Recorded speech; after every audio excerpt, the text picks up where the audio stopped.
right, welcome to another episode of Bet GPT. This is episode 27. Today we'll be recapping some NFL. We'll talk about that horrible monstrosity of a call in the Iowa-Minnesota game. I know, Slade, I'm sure you have a lot to say about that. And then we'll spend the last half of this episode doing our NBA preview. So apologies for not doing it until the day of the season. The games are just tipping off tonight on the 24th of October. But plenty of the nice thing about FanDuel and these other bigger sites are there are plenty of in-season win totals, awards. The markets are constantly updating most every day. So should be no. Can we first Sure. can I first ask you how you feel about going 0-3 on the six pack last week? Yeah, I was gonna say that. I mean, you didn't do much better. You went 1-2. 1-2 is a lot better than that's a 2-unit swing. Yeah. All right. Let's break those down for a second. So I lost 2 on the Browns Colts game. I did not see the Colts scoring 30 plus points. They scored 38. I didn't see Gardner Minshew, as you said, slicing up the Browns defense or whatever you said. Yeah. I had that.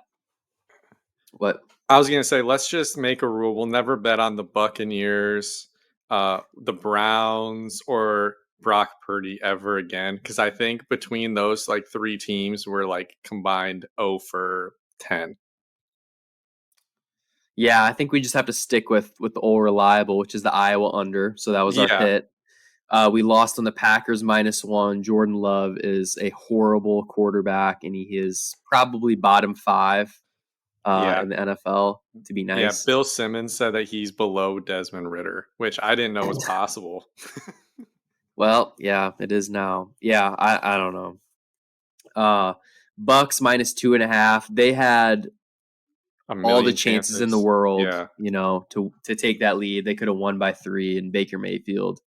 For every good play he has about 20 poor ones. So, but that's Baker for you. And then I gave Brock Purdy love for like the first time 2 weeks ago, and since then he's laid 2 eggs. And we bet on him to finally throw a pick, and he doesn't. And then this week he sucks. So it's like if we believe in him, he sucks. If we think he's gonna suck, he plays well. So I'm just staying away from betting on Brock Purdy from now on. Yeah, if he would have had that game-winning touchdown drive last night, we would have hit our 6-point teaser. We just missed the Niners, so that is why we're 1-5. However, we are still up. Let me check there. We're up 5.53 units, so a modest amount. I will point out we are on our tracker. I split it up between who has won the units, and you're up 4.78 units, and I'm up 0.75. But I do want to say you got the 2-unit credit for the Dolphins bet. So really, you should be 378. I should be 175. But it's okay. Hey, and say the line about the Gunnar Henderson, just so we have to say it every episode until it hits. Yep. So we should get another 2.3 units. That we're really at 7.83. So we're doing fine. This is fine. Yeah, we're all good. We'll be all right. Just got to stay in the green. But so we don't have any 6-pack plays today, official 6-pack plays, because we do that on our Thursday episodes. However, we do have NBA bets that we will add to our official tally. So we're not going to have 6 exact picks. I don't really know how many we're going to have today, but we'll be tweeting those out, updating them in the tracker, and hopefully provide some winners. But all right, NFL. And is there any game you want to start with in particular? Feel like we can just breeze through I feel like we could just hit on it by saying that the quarterbacks. I feel like I say this every week. The quarterback play is just terrible. Yeah, it's bad. I feel like fantasy has been just weird this year because there's just not that. Like, I lost somebody who started Deshaun Watson, so maybe we can start there. He had negative 1.8 this week, and I still lost. Yeah, I think he dropped back for 2 passes and almost got intercepted on both. Only threw 1 interception. I don't know. I think if I'm the Browns, I just put him on the injured reserve and say, I'm not going to worry about you for 4 weeks because how they handle this injury. And it's like, oh, is he playing? Is he not? Should we give the backup QB reps, blah blah blah blah blah. It's a disaster. They need to put him on the IR, sit him out 4 weeks. They need to trade for Jacoby Brissett because I always say PJ Washington, whatever his name is. Washington is a horrible Walker. quarterback. PJ Walker, yeah, I don't even know his name because I don't care. He is so bad. He is so bad. Are Every time we he gonna drops back, I hold my breath. are we gonna talk about how the defense, the vaunted 85 Bears level Browns defense, give up 38? Yeah, it's basically just Myles Garrett and a bunch of like a little bit above replacement players. That's what it seems like. Their Yep. D line is good. I don't know. They have a lot of good names. They just haven't been consistent. When they put it together, it's special though. I mean, Myles Garrett literally like he jumped over the center and blocked a field goal. He had a strip sack that was recovered for a touchdown. Like he does it all. How has Greg Newsome been? I was big on him coming out of the draft, but I haven't heard much about him. So He's fine. Him and Denzel Ward are a good 1-2 punch, but one of them is always injured, so that's the issue with the Browns. But I don't know. I don't want to. They make me mad. I don't want to talk about them anymore. Other games of note: the Eagles put a beat down on the Dolphins. The Dolphins mhm, cannot hang with these top teams. they're not Uh, physical enough. yeah, no, the offensive and defensive line for the Eagles just dominated. Jalen Hurts' brotherly shove. I think they could run that on first down 4 times in a row and just like go down and score a touchdown. Literally, they get like 4 yards every single time. Yeah, I agree. My Buffalo Bills, it was a tough one. They lost to the Yeah, Pats I was gonna say that the 29-25. Chargers lost to my Super Bowl pick, the Chiefs, and then you have the Bills losing to the Pats. So rough weekend for your Super Bowl teams. I'm curious to see what your rankings will be on Thursday when we do our top tens. Yeah, I gotta figure that out. I probably need to bump the Ravens a little bit higher. I've been sleeping on them the whole year. They won again. They beat the Lions 38-6. They did move to DVOA's #1 overall team, which is Mm. interesting. Um, their defense. So they have like one of the best defenses, statistic on paper and statistically, but they just like don't have like that big name guy. They did swindle the Bears for Roquan Smith though.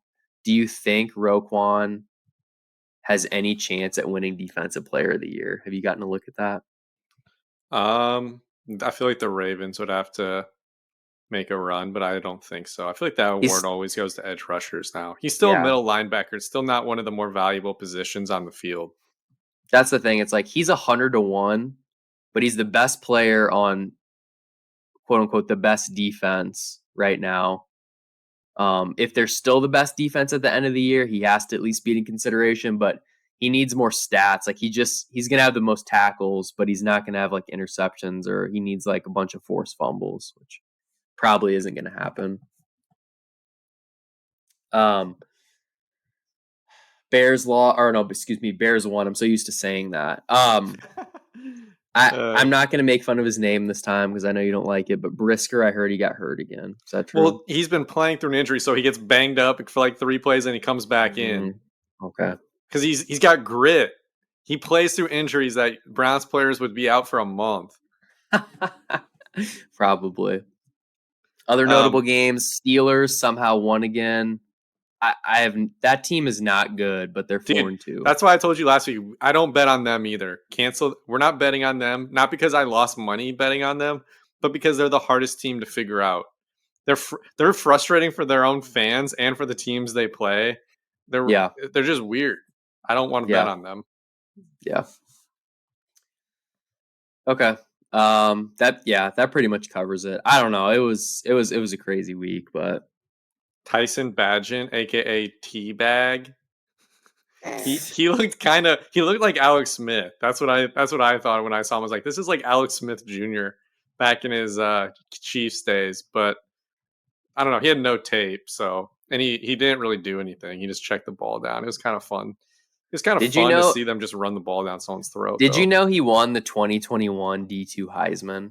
Yeah, dude, he has the record for like most touchdowns and yards. He has like video game numbers. His dad is a world arm wrestling champion. I 11 saw times with that. his right arm and 7 times with his left arm. He's got winning DNA. They asked him, "What would you do if you didn't play football? If you didn't make the Bears?" Because he was undrafted free agent. He's like, "I just would have gone back to my hometown and been a gym teacher and gotten as ripped as humanly possible." He's just a nut job, but I kind of like him. That's kind of what you need, man. He's like Maybe our Gardner Minshew. it'll toughen Justin Fields up a little bit. Mm-hmm. All right, let's just do it. Iowa, Minnesota. Last play of the game. Well, excuse me, not No, last play of the game. that's the thing. There's There was not. There was time. there's like I don't know what a minute and a Minute. half to 2 minutes left, whatever it is. Minnesota punts. Cooper DeJean, the greatest player in Iowa history. That's not up for debate in my eyes. Returns a punt for a touchdown. Gets reviewed. They review that to see if he stepped out of bounds. He was totally fine, but then they say that it was an illegal fair catch Or an or invalid what? fair catch. Invalid, yeah. So what is that the right call? What do you think? I think it's one of those things where it's like it just never gets called. It's like getting a ticket for jaywalking. It's like it may technically be illegal, but you just don't make that call. Um, Apparently, the Big Ten and the NCAA said it is a reviewable play. But when the Big Ten was asked about, they asked like the officials about the call. They said that it was undisputable, but then had a sentence about how it was disputable, so it made no sense. Um, I don't I don't think anybody in the world thought he was calling a fair catch. I don't think he was trying to trick anyone to thinking he was a fair catch. I don't think there was any competitive advantage with anything he did. I think that they saw a technicality and they just said it was illegal. It happens every game. So Yeah, um, I don't know. I feel like it's a rule that will probably be changed in the off season. Um, I feel bad for Cooper. I feel bad for all the players. I feel bad for the fans. Seeing PJ Fleck like celebrating like he won the Super Bowl was pretty damn annoying. But I don't feel bad for the coaches. Like they deserve that, in yeah. my opinion. Like they would have gotten bailed out again by Cooper DeJean heroics for like the second time in this month, and they didn't deserve to win that game with the game plan they had. Um, They that was they horrible. dude, they had 2 yards in the second half. They didn't deserve to win.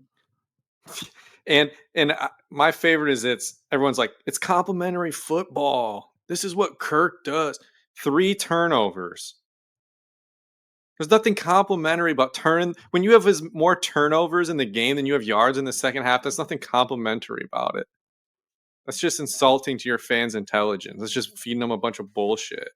Yeah, it's sad that this loss is good for the long term Yes. state of the Iowa football program because these wins cannot keep happening. And if they do keep happening, which is still possible this year, they could still win out and go to the Big Ten title game and lose that 30-0. But next year, in these upcoming years, when you have UCLA, USC, Washington, Oregon, they are going to beat the living hell out of you every single week because they can score.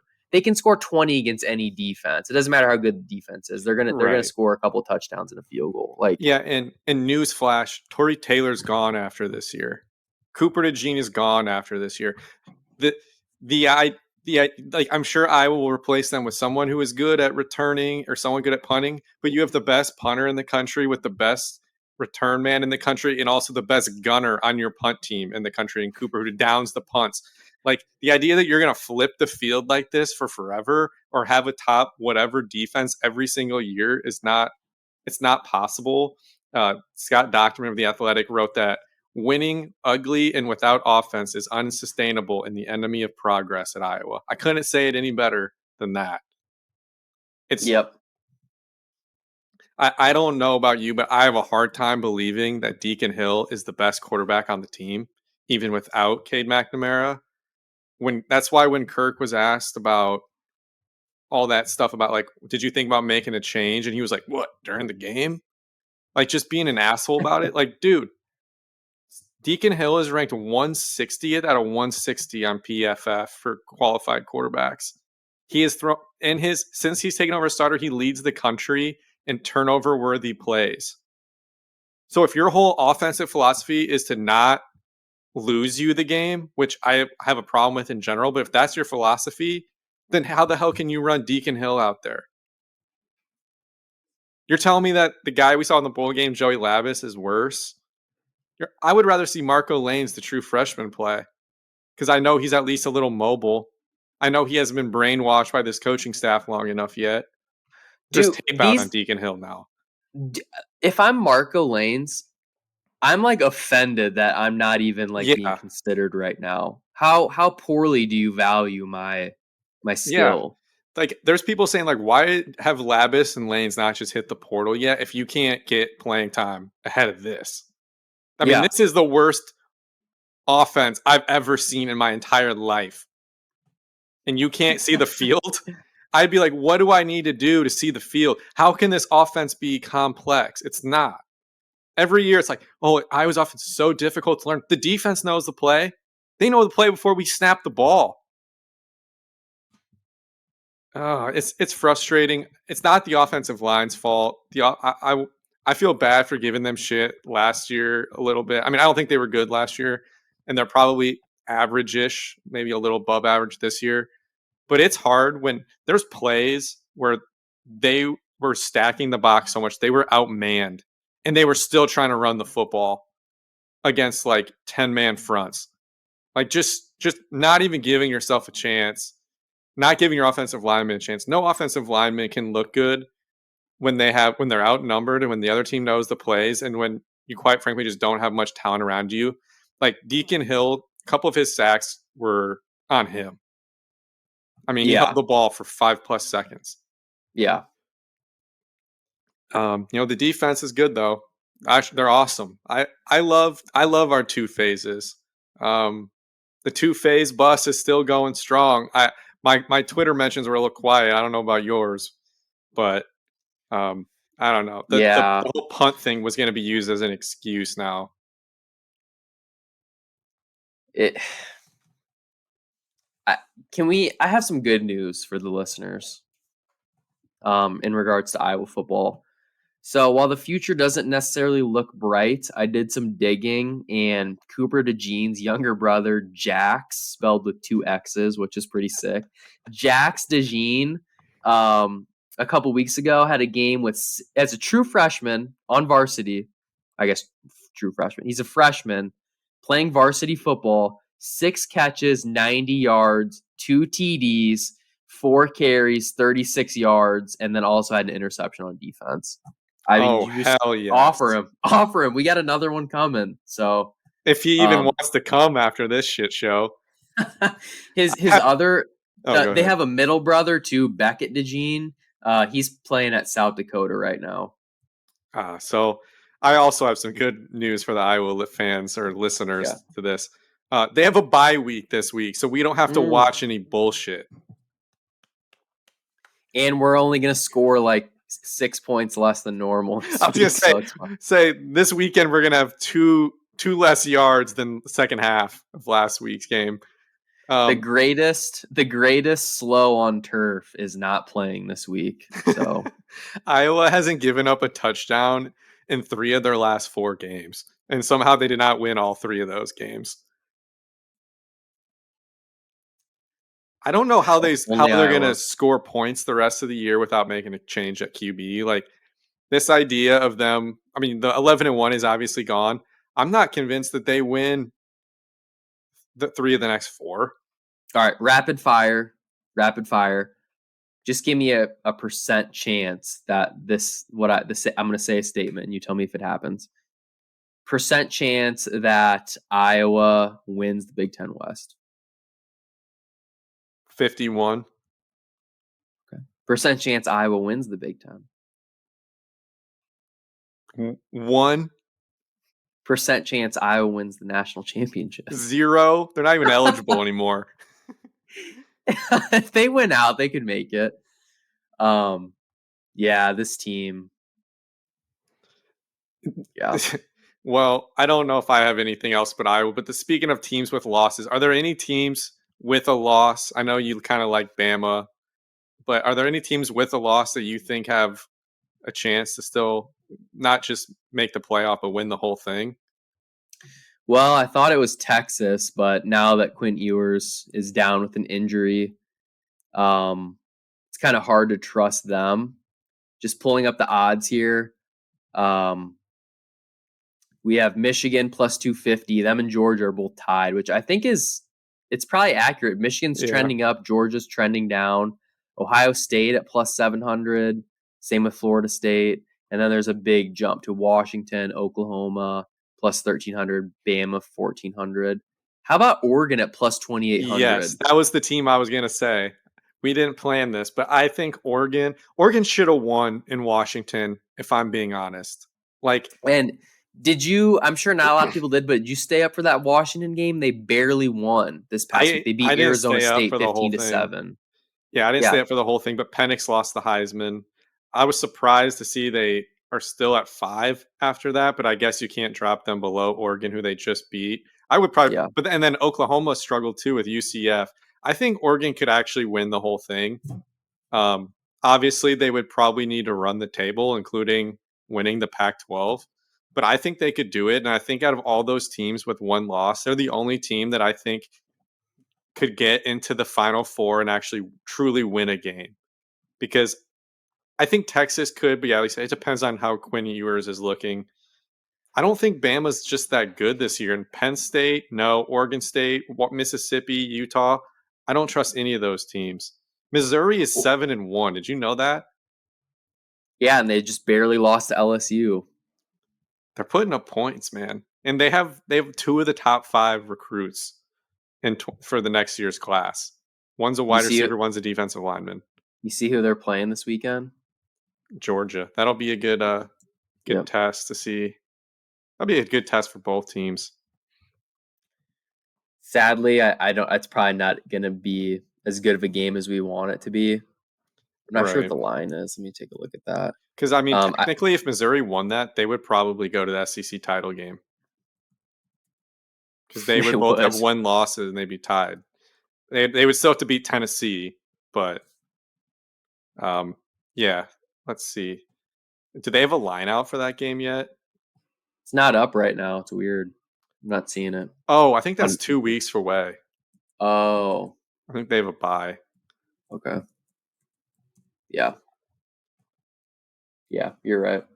Yeah, they're All right. Well, we're on Mizzou's the heading into same bye. page there. What'd you say it was 2,800 plus 2,800? Yeah. Yeah. If you're gonna play a long shot that isn't one of the top 2-3 teams, I feel like that's who you have to go with. Okay, well, what about Heisman? Do you like a long shot there, or do you like someone at the top? Because JJ McCarthy's now plus 250, the odds on favorite. Penix fell to plus 300. He's tied with Jaden Daniels. Bo Nix, Jordan Travis, Dylan Gabriel are 12 to 1. And then a guy that I kind of like, Marvin Harrison Jr., 20 to 1. Yeah, In a year where no one looks that good, give it to a skill position guy who is balling out. I was gonna say that too. None of these other guys we talked about are people that are like gonna get anyone excited. No one's like, oh hell yeah, JJ McCarthy. Like he's not gonna be one of the top 3 quarterbacks probably in this draft. Neither's Here's Penix. this Neither's Nix. scenario This scenario where Michigan loses to Ohio State, so JJ McCarthy's out. Penix, he has one more stinker or loses to Oregon, he's out. Jaden Daniels he's gonna lose another game to Bama. He could be out. Bo Nix in Oregon. He could I avenge his suppose loss to he's Washington. possible. I think he's live.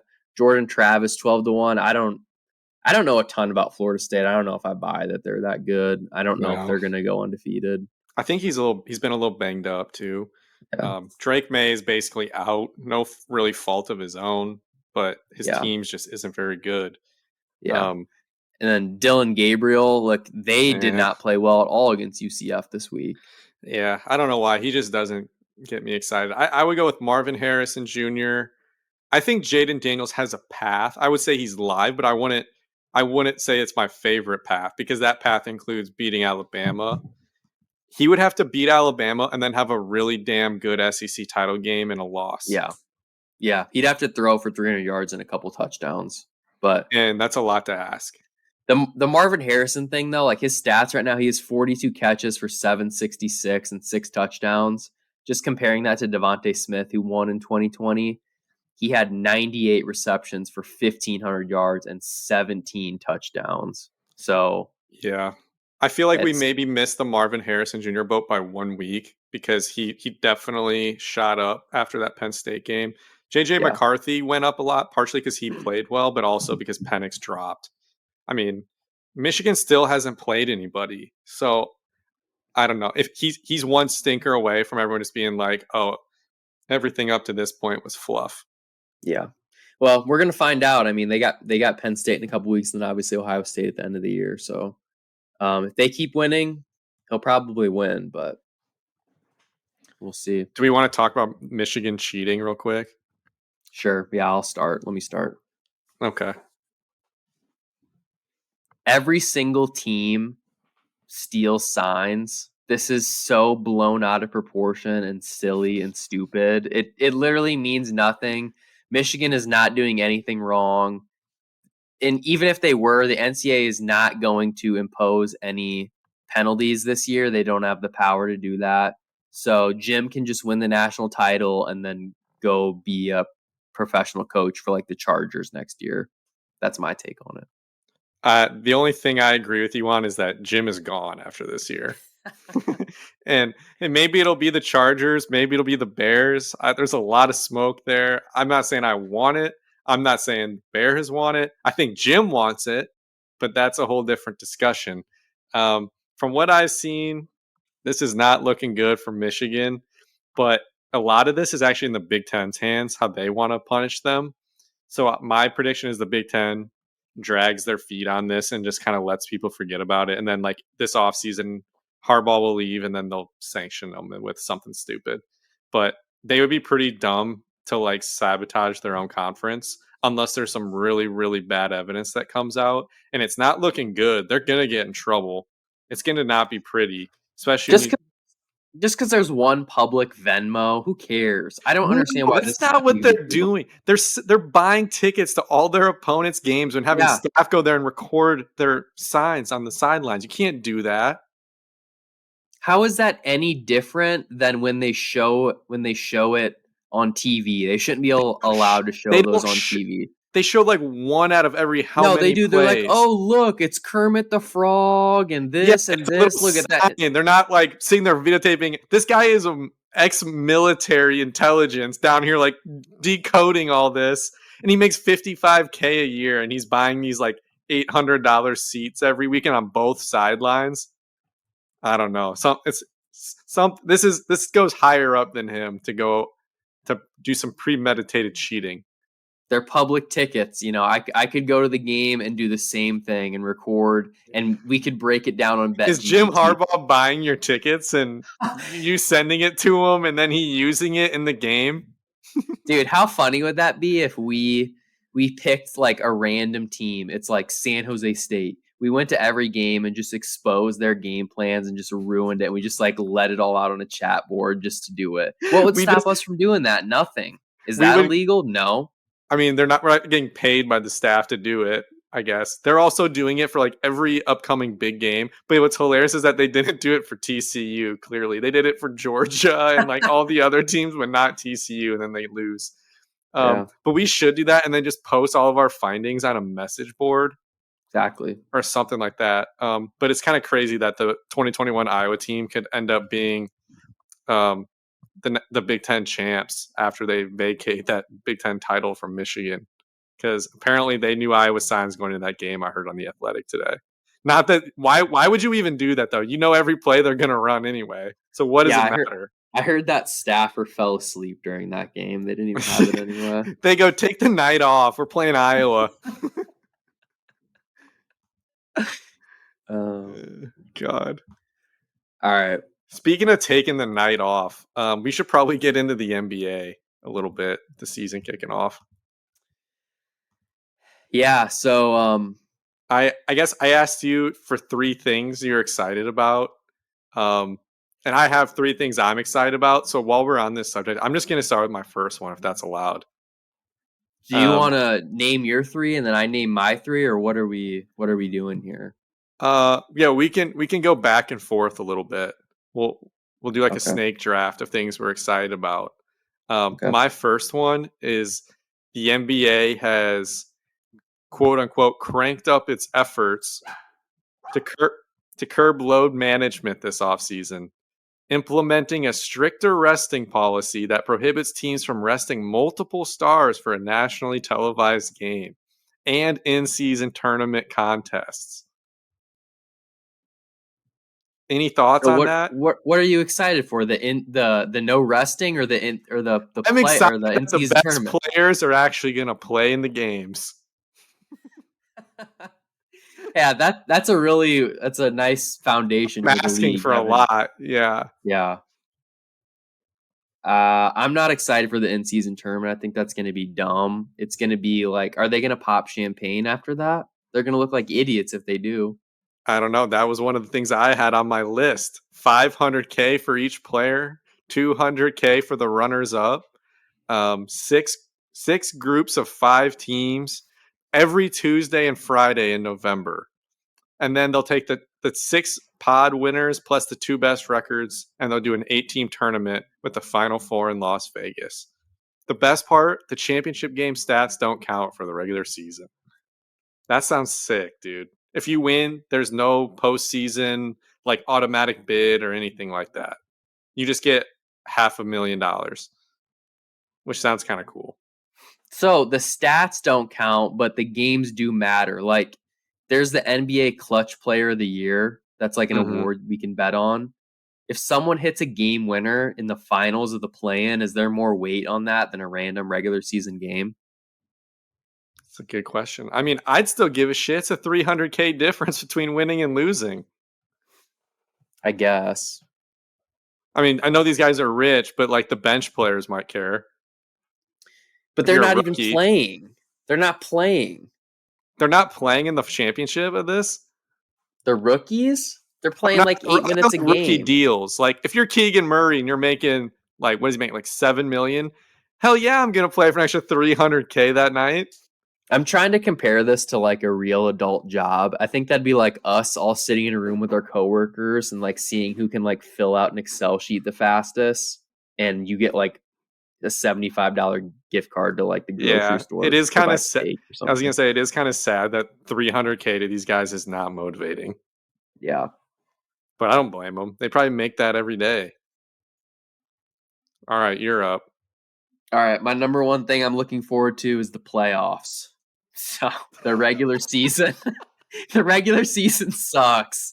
Um, it's fun to bet on like player props and stuff, but like, I don't know. I'm not going to enjoy it. I'm going to enjoy making money off the bets and like betting it, but I don't care about anything else. Okay, my last thing, um, it's I'm looking forward to seeing how bad the Lakers start the year, just to see everyone get super excited when they dig themselves out of that hole. And then when they make some trade where it's like you in our old fantasy leagues with Henson, and you would just rip him off every year at Yeah, that midseason. that's gonna be the Mavs. The Lakers will get Kyrie for free because they're sick of They're gonna him, and he'll yeah like be swap good. D'Lo for Kyrie, and they'll Yeah, be like, "We made the money work. We'll send them yeah, Rui and D'Lo, and we get Kyrie back." And suddenly Kyrie loves being an unselfish human being because he's with LeBron and AD. yeah. I, All yeah, right, I I don't know. listened to things I'm excited about, so let's All right, let's get into I some have actual betting stuff. well, I have two more, dude. Oh, sorry. My number two is the Golden State Warriors. Oh, them Um, ending, their dynasty ending, because I'm excited and, about that well, too. this is they only have a couple of years left, so we have to enjoy their dynasty while we still have it. Is all I'm saying. Right. Yeah, Do you have them and winning then tonight? I didn't even know they were playing tonight, but yeah, Okay. sure. Warriors by 5. Okay. No, I'm kidding. I know, guys. They're playing the Suns. Bradley Beal isn't playing. He already has a foot injury. Or maybe it's back or back injury. Devin Booker has the foot injury. He's gonna play. KD's playing. He's like 40 years old, so should be a good season for the Suns. Okay, I got one other one. I'm just gonna say one word for Sure. this one. I'm excited for Wemby. Yeah, he's. I think he. I know. Did you bet him for Defensive Player of the Year? I did not bet him for defensive player of the year. I think I still can wait till tomorrow to get that in. Um, my biggest fear with that one is how much is he gonna play? Because I feel like they're gonna treat him with kids gloves, and Pop is gonna be like, "Oh, we're only gonna try to play him 55 to 60 games. Like he's not used to playing this many minutes. Like he skipped college, all that stuff." And like that's smart of them to do, but I think it's gonna be hard to win a season long award when you're on like a restriction like that. I agree. I think it's much more realistic he could lead the league in blocks. I think you can get that at 7-1. That's something I might fire on. Eventually, I'd rather do that than Defensive Player of the Year. Yeah, I think it'd be fun just to follow him. I know his team is gonna suck. So there's like no Sun or Spurs related futures I want to bet. Um, but Yeah. Then my number three thing here was betting on awards and keeping track of the awards market. So last year, before we had a podcast, you and I both got on Joel Embiid to win MVP. We did that. I think we got on late December, early January, right around Christmas time. Um, so I was thinking we could go through all the awards here and say if we have any leans. I do think that's something similar to baseball, like how we got in on Gunnar Henderson late in the year. Like that's something we can check in on every couple weeks. Like yep. there's just so many ebbs and flows with that where you can grab a couple guys at 20-1, you can be sitting in a good place come April. So do you want to start with the awards, or would you rather do team totals and Let's just a well, conference preview? maybe we should do the teams first because I feel like some of the team stuff could flow into awards. Because you're not gonna have a Okay, guy win some awards if his team sucks. sure. Okay. So I guess the two that I'm on, I like the Pacers over. It was at 38.5 wins. I think this is a pick that public likes quite a bit. So, are you taking Bruce or correlating bet? Are you taking Bruce Brown to win MVP? I wish I was gonna make a mention that this might be a little hypocritical to our very first pod where what was he called? The one of the worst signings of the off season, or what did we say? Yeah, yeah, the worst Um, value. Yeah, yeah, yeah, waste of money, but it was the 2023 all bust team. all bust team. That's right. Um, I don't know. I like Tyrese Halliburton a lot. I think he's going to be an all-star caliber player. They have was it Matherin, or I can't know how to pronounce it. He was a good rookie last year. Um, I don't. I think they have a good coach. The East is not very strong. It's up to 39.5. I'm still in on it. They're a team that doesn't really have an incentive to tank, so I kind of like that too. Um, I don't know. Do you have any thoughts on that one? Every time I think about Indiana, or they like pop up on my screen, it's always like Miles Turner's in trade talks. Like, are they going to Yeah, keep them? Miles Turner's in trade talks, and so is Buddy Hield. Yeah. But they did get Obi Toppin from the Knicks. I know you love Obi Toppin. Ain't no stopping Obi Toppin. Better than Luka Garza senior year, as per the voters, which was stupid. Um, yeah, I don't know. I don't have a lot on the Pacers. I think They they won are. 35 games last year, so I don't think it's asking a lot for them to win 4 or 5 more. I think the East as a whole is a lot easier to win in the West. So I think 40 is realistic. I think they're gonna be on that cusp of being in the play-in / actually earning a real playoff spot. But it'll be close. And then our future guest, I don't know when we're going to have him on, sometime in the next week or so. Brady Ellingson and I are both on, and I think Bear might be on too. Um, we're all on the Atlanta Hawks over, I think that's what, 41 and a half, something like that. Basically, they just have to go 500 or over 500 and we're going to cash. Um, I don't know. I think they're a pretty deep team. I know this leads into some sixth man of the year picks, but obviously I'm a Trae Young guy. They still have DeJounte Murray. Um, I know they need DeAndre Hunter and guys like that to step up for this to actually happen. But I do think that they're still a talented team. Um, so that's the team that I'm on with. But I'm mainly taking that because of my basketball smart friends told me to. Yeah, so I'll the regular season wins. The Hawks are at 42.5 right now, minus 110. I'm So that typing one's this gone into up a this. win too. Yeah, Do you want it at 42.5? that's fine. Yeah. The Hawks just extended Okongwu yesterday to $62 million. It's crazy the amount of money that these like role players make nowadays. Do you remember NBA Top Shot? Sounds familiar. It's their is that what it's called? Yeah, NBA Top Shot. It's like the NFTs for NBA players. I have Oh no yeah. Conku. I have no Conku. I think it's worth like $3, but I need to see if it's gone up in value or not. I can update you guys on that. Basically, I spent like $500 and I have like $80 in value. So that's always good when Gotcha. your crypto pays off. They still have Clint Capella. They still have I think they have Patty Mills. Is that true? Yeah, dang. That's kind of fun. So you mentioned how this leads into six man of the year talk, and I did bet Bogdanovich for the Hawks 25-1. I bet that at a quarter unit. So I'm going to put that into the sheet. 0.25 unit bet on Bogdanovich, 25-1 for six man of the year. Reason being is I think that he's going to score quite a bit. I think he's going to lead all bench players in scoring this year in points per game. Quinn Snyder, their head coach, also has a pretty good history of success with the six man. Jordan Clarkson for the Jazz won in 2020 to 2021. So I think we could see something similar where he's the first one off the bench, but then in crunch time, when you actually need to score, he's going to be down there helping to close out the game. So it'll be interesting to keep an eye on that rotation, but I don't see that 25-1 number lasting very long. So I want to get on it now. And I'm hoping that's going to be well into single digits a couple weeks from now. He feels like the perfect bench guy. I mean, I know at different points in his career he's been a starter and things, but he's a shooter.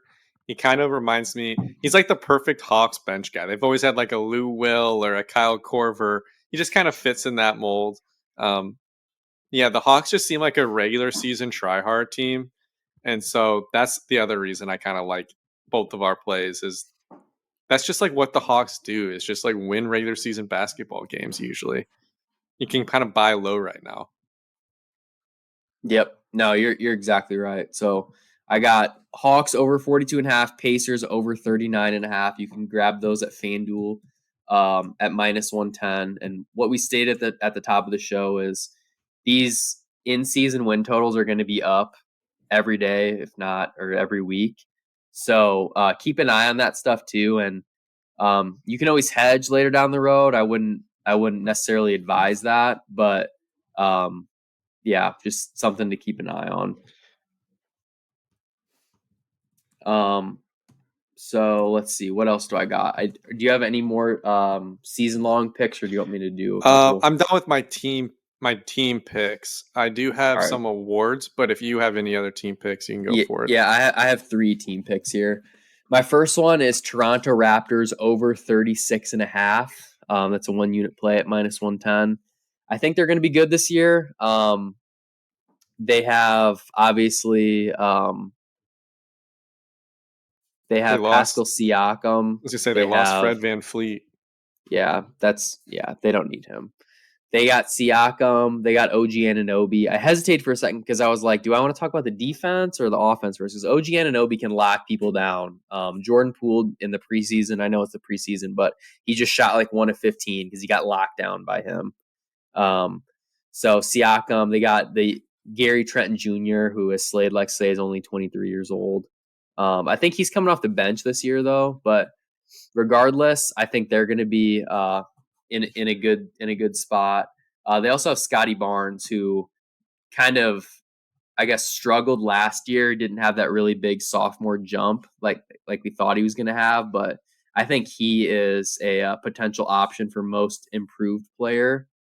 Um, However, that's not what I bet here. I went a different route awards wise. Coach of the year, Darko Rajakovic. I need to figure out the pronunciation of his last name. The Toronto Raptors head coach. He's 45-1. I put another 0.25 unit bet on that.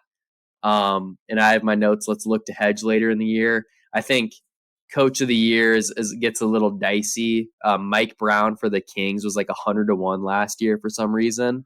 So I think it's smart to like pick these teams who have the young talent and have the potential to kind of explode and get a high seed in their respective conference. So that's why I'm going with this here. I think he'll be top 3 to 4 on coach of the year odds by the season's end. So I think if we get this 45-1 in now, we'll be sitting pretty later this year. Yeah, Nick Nurse, obviously he's gone. He Yeah. struggled a bit. He still was a very respected coach. So if I think someone else goes in there and wins, it's going to hold a lot of weight. 'Cause it's not like some job where people are like, well, anyone could go there and win. I don't think Yeah. that's true because they'd be like, well, it's pretty much the same team as last year. And they don't have Fred Van Fleet. You kind of need there to be a challenge for that coach to overcome as like part of their story in order for them to win. So you can't pick a guy who's going to, have the best roster. Like you're not going to take the Nuggets coach or anything like that. Um, so yeah, that makes sense to me. It's funny you say that because I think Mike Malone for the Nuggets is like the second or third short shot. I Yeah, don't know why you would bet that. no, yeah, they always try to put like those top records and it's like that's just not how these awards work. It's always a team that's not going to win the finals usually. It's some guy who like does less or more with less, and that's who wins. Yeah. No, you're I exactly think right. I think Steve Kerr though actually could because if the Warriors have an awesome regular season, I think there is a chance he would win it. And this would kind of be like, the possibility of this being like their last year together and everything. It could be like a lifetime achievement type thing too. Um, so I wouldn't sleep on that one, but that's only if you're high on the Warriors. Yeah. I don't know if I'm necessarily too high on them in the regular season. I think they're just going to try to get in the playoffs healthy and make a Hmm. run at it. Um, I have a couple other plays here. The first one is Detroit Pistons under 27.5. I think this team's bad. I think they Um, might be the worst in the NBA. do you remember they picked who they picked in the first round last year? Last year, like the year before, like a year and a half Yeah, ago, yeah, that was yeah, yeah, Ivy from Purdue. yeah. And I he's think he's done been kind pretty of a much. bust. Yeah, Yeah. he's done nothing. So this is going to be their year where they have to see if he's a bust or not. And I think he's going to have the ball in his hands a lot. And they're going to say, like, put up your shots. Like, let's see what you got. I don't think it's going to look good. I think they're going to be They bad. I mean, have I know that they got Cunningham coming back, I was but gonna I say they don't. have a lot of guards because they just drafted one of those Thompson twins, and then you have Ivy, and they have God, what's that foreign guy who was like a really high pick a long time ago, and he just never really panned out. Um, and then also, yeah, Cade Cunningham coming back, and he's a ball dominant player. So it's going to be interesting to see how they manage all of these different uh, guards. Yeah. Killian is who I'm thinking of. Killian Hayes. Killian Hayes, yes. Yeah. They got him. They got Isaiah Livers, Marvin Bagley, Bojan Bogdanovic, Marcus Sasser, another rookie. I don't know. Joe Harris. I just feel like is that right? Joe, that doesn't look right.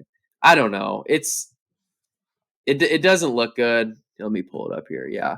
Bagley, Bogdanovich, Cade Cunningham. Yeah, they do have Joe Harris, Killian Hayes, Livers. They have Monte Morris, Oscar Thompson. They have James Wiseman as well. I just feel like this team doesn't mesh that well. I I don't agree. know. It just feels like a combination of assets that don't actually feel like a team. Yeah. Yeah. All right, this next one, I'm hoping that you put up a little bit of a fight for this because I feel like I'm going against the grain here.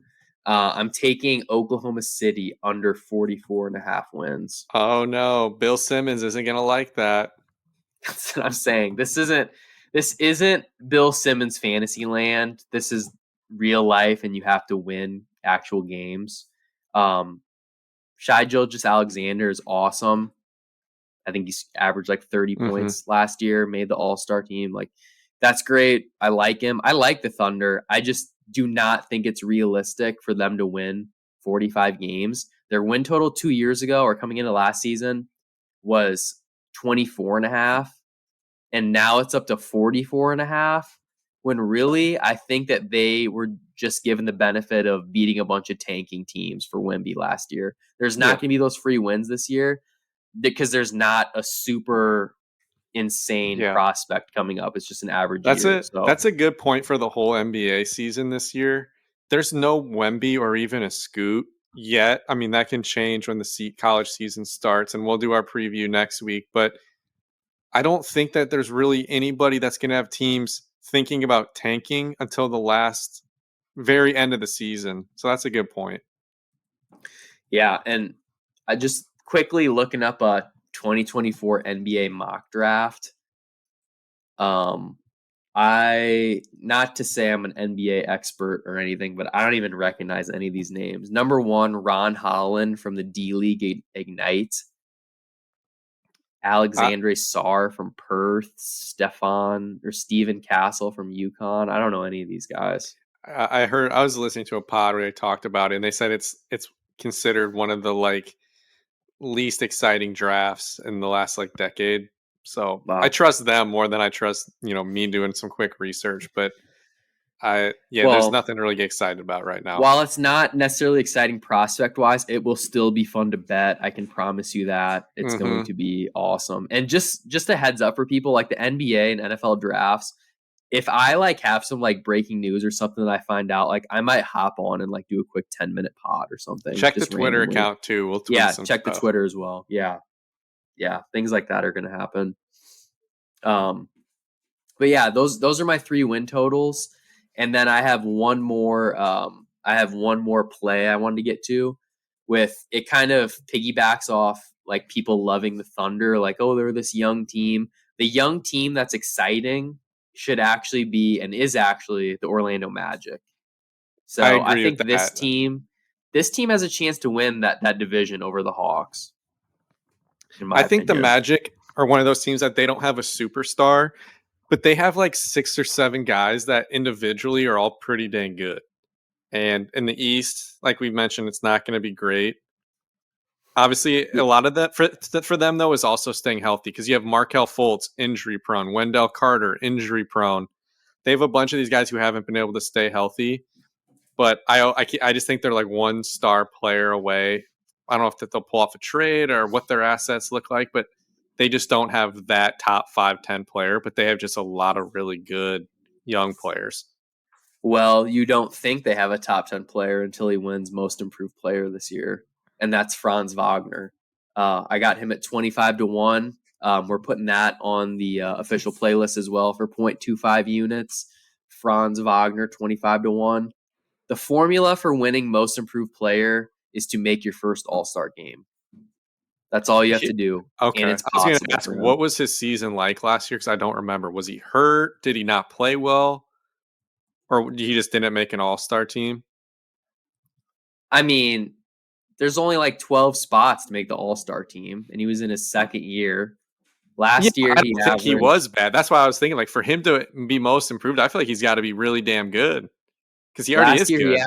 he averaged 18.6 a game. So that needs to get bumped up to, I don't He has to know, be over 20. 20, 22.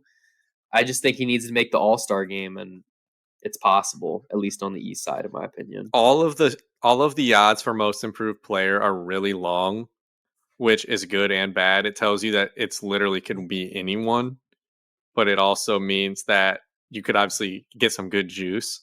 I'm not going to bet on Austin Reeves. I think that he's already got so much hype. Cade Yeah. Cunningham could be an interesting one because he didn't play last year and he was really good when he has played. Jordan Poole is the ultimate buy low option. McCall Bridges is the lowest odds. That's a little surprising to me, but I don't hate Evan Mobley either because he was kind of like the guy you just mentioned with the Toronto Barnes. Really good rookie year, down second year. Maybe you might be able to get some good value there. Yeah, it really is all about value. And staying on the awards topic, do you see any value for MVP? Yeah, my MVP one. I'm not. Let's do this at like. What's the smallest unit size? Can I go like 0.2 units? Just, Because I kind of want to sprinkle a little bit on Anthony Edwards. He's plus I mean, 3,000. I yeah, honestly, just do 0.25 if you want it. okay, that's If fine. you believe it, I do. can he win it? I think there are only like 15 players talented enough in the world to win this award, and I think he's one of them. So it seems crazy to me that he has the same odds as like Anthony Davis and Donovan Mitchell. Like those, Anthony Davis isn't even the number one option on his own team. Yeah, Donovan Mitchell is not better than him right now. The only knock on Anthony Edwards is like, is his team good enough? But I promise you, if the T Wolves finish as like a top 4 seed, it's going to be because Anthony Edwards went freaking crazy. And also, he has a lot of love like across the league and the media right now because of how well he performed for Team USA this summer and like how well he prepared and just like how much he's like matured and things. And I think people are expecting big things. The downside is that you maybe got a little shorter odds because of how well he performed this summer, but plus 3,000 is still really damn good. I mean, for reference, Luka Doncic is plus 550. So I can basically, Anthony Edwards is 6 times as long of odds as Luka Doncic, and we don't think we're on the Mavs under. So I don't know. Just seems like good value. I mean, there's obviously, you can always play it safe with the Jokic's or the Giannis's, try to hedge later on. Maybe you play 2 guys if you're going to play something that long, but yeah. I I don't feel comfortable being in this market just because Nikola Jokic exists. I think he's gonna have another monster year. yeah. They didn't want to give it to him last year, so they gave it to Embiid. Yeah, plus 40, plus 400 is just not that much. I know. But I, I don't know. I if I had to bet anyone other than Jokic, I'm looking at Jason Tatum just because I know how good the Celtics are going to be this year. I think the East runs through them and then the Bucks. Which let's talk about the Bucks for a second. Earlier today, Giannis Antetokounmpo signed a contract um, to 3 stay with years, the team. 186 million. So 62 per. Yeah. Did you see the quote where he said that it was the first time in my NBA career I didn't know the number of my contract. I just signed it because I wanted to be here. Cap. Yeah. I'm just going to go through random quote tweets of this just to see what people are saying. Some kid named at Tyler_Ellingson said, sounds like he's going to request a trade after this year, right? Question mark at Brian Windhorst. Little sarcastic comment. If you think that Giannis isn't just lying about that, I don't even know what to tell you because How dumb do you have to be to think that quote is genuine? I don't know. Seriously. You're Some of telling me these Brian kids, didn't look at didn't care about the if that thing said 600K on it, he was like, sign me up. Fuck no. That dude was told you're making 60 plus $1 million for 3 years. Take it. yeah. Plus, you have a chance for 500,000 if you win the play-in tournament. So sign Oh, here. yep. Yeah, and you have Dame, your boyfriend. God, Yeah, dude. I'm already sick of the Bucks. The season Did hasn't even did happened yet. Giannis turn into LeBron? With he's just been on some weird stuff lately. Think about this. In this offseason alone, he's one called LeBron the greatest player of all time, which is okay, which is crazy enough. It's wrong. And then he basically threatens to leave his organization, potentially request a trade if they don't make a trade for a veteran that he wants. Gets his way, and then make some dumb fake quote to the media that just isn't real. I'm starting to wonder if all those quotes from like 2 years ago when people were like, oh, he's so wise and I fell for it. Was he just talking out of his ass? Wasn't he the guy who like a year ago Yeah. was like, it's not all about winning or something like that? No wonder he's a LeBron guy. Because it's not all about winning for either of them. Well, I guess they have to beg players to come join them, and then it's all about winning. when we have Brady Ellingson on in the coming weeks, I'd love to hear his take on the Bucks. He's Two gonna make it seem like it's all sunshine and two rainbows over guys that there. put their head down and sprint towards the rim and try to draw a foul. Can't shoot. Hey, good luck to that Bucks team. That's all I'll say. Two And running backs. I hope for a healthy season for Chris Middleton. I heard he's on Yeah. crutches already. Yeah. Yeah, he hasn't played a healthy season since 2021. Since the bubble probably. Oh man. Yeah, so that's our preview of the East. On the West, who do you think ends up coming out of the West? Um I'm not gonna talk any shit about the Nuggets. I feel like I thought the Bucks were kind of likable a few years ago, but I think this Nuggets team is likable, and I'm not gonna bet against them at this point. I still think they're basically the same team as last year, so I don't see anybody that makes me too worried. I mean, the Suns have some star power. I Yeah, don't know. it's just a matter of can they mesh and stay healthy. I think the Suns are realistic to come out, but I until proven otherwise, I will think it's going to be the Nuggets. And if the Nuggets get beat, I think the Warriors are the team So that you does it. wait. So who is your team from the East? My Celtics, Okay, Nuggets finals this is with like one of the rare times you and I agree on something. that's probably not good. No, we're screwed. Wait, we can change our mind. If Porzingis is out for like the whole season, which is possible, we could definitely Yeah, change our I mind. mean, none of us we're not betting this right now. It's No, just no, what we we're have no leaning. bets on So this to clear the record. yeah, We don't even know if James Harden is going to be on the Sixers or what that deal is going to look like. I mean, hell, if you trade Harden to the Clippers, maybe we're Clippers guys. I don't know. We probably won't be, but who knows? yeah. The Clippers need to have a big season because they have that new stadium coming in next year, as Bill Simmons likes to say. So Bill Simmons um, also said the Cavs or Donovan Mitchell is the worst kept secret that he wants out of Cleveland. really, Yeah. where? Oh, because he wants to go to the Knicks. Yeah, I think so. That team is kind Well, of good luck limited with in that. a way. They have like three guards and then Mobley and Jared Allen. I guess I just described the roster construction of every team, but I mean like he's got to Well, share the ball with Garland. it is weird, and come playoff time, there's always some issues where one guy's a big game, the other guy does nothing, and then that Mhm. next game, the other guy struggles, and it's just like they never like coexist properly for whatever reason. So yeah, it'll be interesting to keep an eye on. I think that probably come February, I'll probably at least have one future down to at least win a conference or the NBA. Um, it's just too early for me to tell, especially with the trade deadline too. Like you look at that Lakers Mhm. team from last year, they were horrible, and then they turned into a top 5 team. As much as I hate to say Yeah. it, that team got really good. I mean, So candidly, I'm not going to start thinking about the finals until 2024. I the only like the it only doesn't team matter till thinking about then. the finals right now is the Milwaukee Bucks, which is not good. Yeah, it's the only thing that we really are going to care about in 2024 NBA wise is the play-in, the play-in mid-season play-in tournament. I mean, whatever the Yeah, hell it's called, playoff. yeah. NBA doesn't start till Christmas for me usually.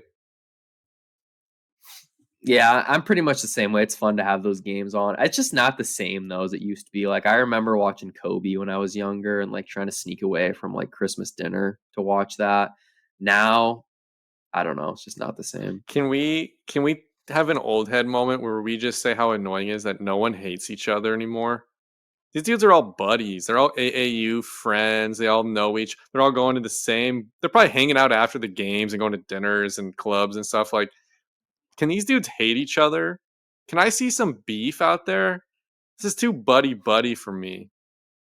It who is the one player that's not friends with anyone? Is there?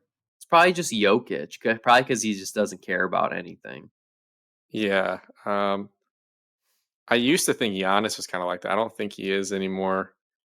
There's really no one like that anymore. Um, One other thing I wanted to touch on before we end would be we talked about how the Lakers made moves to get better. Who are some players who could be options to trade? Like DeMar DeRozan, for example, he's on an expiring deal. Do you Hmm. think he somehow gets moved? As a Bulls fan, I think they have a really tough first 20 games. So basically, the narrative around them and like the DeMar situation is like they'll play the first 20 games and they'll kind of reevaluate and see like you'll know if that team has a chance of like making a top 6 seed or if their season's going to be kind of down the toilet pretty early. Um, Yeah, so I think if those first 20 start off rough, DeMar DeRozan will likely get traded. He wants an extension, but some of the contracts going out there, especially this week, I don't know what you would have to pay him and at his age and this like how much of a ceiling you'd have. I don't know if it makes sense. it's Debo though. You love He's Debo. good. He's outplayed his contract and then some, but I mean, I don't know what you would get. I guess I'd have to see what you get back for him. I think Alex Caruso is actually the guy that if the Bulls fall out of it is going to be a guy who gets you a haul back. They were talking last month. I was listening to a Bulls or a podcast talking about the Bulls. They were saying that or Alex Caruso could go for a like a mid first round pick right now, Wow. Yeah, that'd because be he's just a nice. playoff guy, and like all these playoff teams would kill to have an Alex Caruso. His value is Yeah, almost higher mid-season too, because you're in playoff position if you're trading for him. yeah. Any of these guys who can hit some threes and play defense need those guys on your team. This list has some potential guys who could get traded.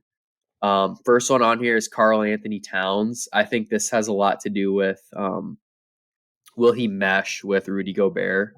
And same with Anthony Edwards. Like the sooner that those two decide that Anthony Edwards is the alpha, the better that the Timberwolves will be. It's his team. It's not yours, Cat. You don't have to fake your voice every interview to sound cool. It's not your team. Okay. Um, Other options on here. Pascal Siakam for the Raptors. I don't like that for my Raptors over, but it's definitely possible. If they struggle out of the gate, he could get traded. Hmm. Um, James Harden, obviously, he'll probably just end up at the Clippers, but I don't think that really matters. That doesn't move the needle at all for me. And then the last option here is another Bulls player, Zach LaVine. Um, That one's a little tougher for me to he's see. under contract though, right? Yeah, I mean his contract. He got one of the maxes because he made All NBA or whatever, but it's nothing crazy because every year the money goes up, and Yeah, it's he's like in five like the five last years, few 215. yeah, and like in the last few years, he's been one of the most efficient scorers. And after he came back from his knee injury and was like healthy after like 10 games from his knee injury, he was really, really good last year. Would have been in back to back All Stars. So the Bulls aren't going to trade him unless they're getting something legit back. And I don't see a playoff team giving up assets besides picks, and those picks are all late. So it just doesn't make sense unless things go really off the rails and they just want to burn it to the ground.